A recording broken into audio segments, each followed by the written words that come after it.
नमस्कार दोस्तों, स्वागत है आपका एक बार फिर से हमारे चैनल हनुमान भक्ति सागर पर, जहां मैं आपको हनुमान जी महाराज से जुड़ी बहुत ही अद्भुत तथा रोचक कहानियां सुनाती हूं।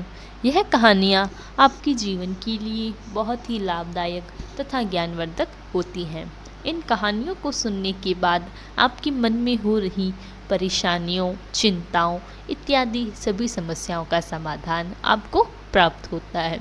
तो आइए शुरू करते हैं आज की कहानी। इससे पहले कि आप इस कहानी में खो जाएं, हमारे चैनल हनुमान भक्ति सागर को सब्सक्राइब तथा वीडियो को लाइक, कमेंट, शेयर जरूर करें। आइए शुरू करते हैं। जय गुरुदेव। भगवत दर्शन।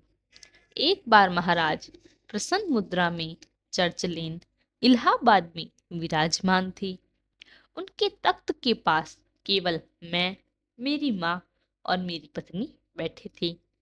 ऐसे वातावरण में माँ ने बाबा से विनम्र याचना की, बाबा मुझे भगवान के दर्शन करा दो।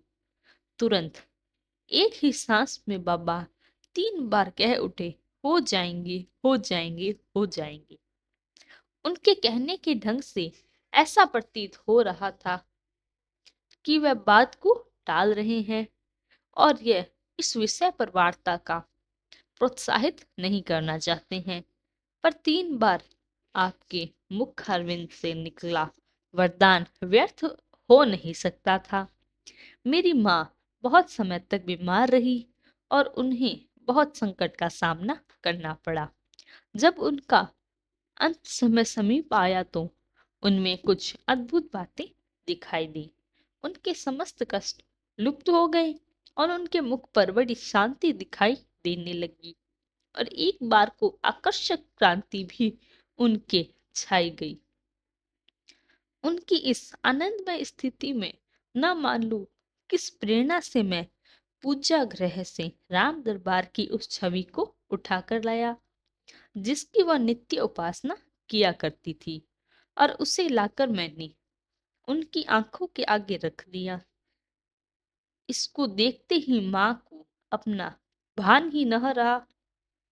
उनकी आंखें तुरंत उस छवि पर स्थित हो गई और वह अपने पूर्ण विकसित नेत्रों से उसे बराबर निहारती रही। और अंत में जब धीरे धीरे उनकी आंखें बंद हुई तो उनका शरीर भी शांत हो गया।